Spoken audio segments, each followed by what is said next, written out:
সাত সকালে মহানন্দা নদী থেকে মৃতদেহ উদ্ধার। চাঞ্চল্যকর ঘটনাটি ঘটেছে মালদা শহরের রামকৃষ্ণ মিশন রোড এলাকায়। ঘটনাস্থলে ইংলিশ বাজার থানার পুলিশ। স্থানীয় এবং পুলিশ সূত্রে জানা যায়, বুধবার সকালে মালদার মহানন্দা নদীর রামকৃষ্ণ মিশন রোড এলাকায় এক যুবকের মৃতদেহ নদীতে ভাসতে দেখে স্থানীয়রা। খবর পেয়ে স্থানীয় বাসিন্দারা ছুটে আসেন।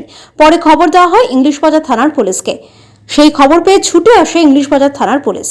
মৃত যুবকের এখনো পর্যন্ত নাম পরিচয় কিছুই জানা যায়নি। জলে ডুবে মৃত্যু নাকি এর পেছনে অন্য কোনো কারণ রয়েছে তা তদন্ত শুরু করেছে ইংলিশ বাজার থানার পুলিশ। কমপ্লিট।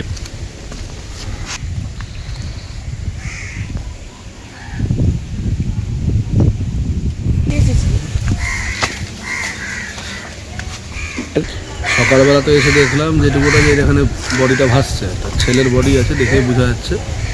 বাট কোথা থেকে এসছে কোনো কিছু জানা যায়নি এখন।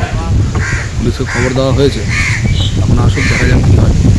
এটা মহানন্দা নদীতে হয়েছে, এটা রামকৃষ্ণ মিশন রোড পুলিশের দিকে নেমে আসলে বডিটা দেখা যাবে।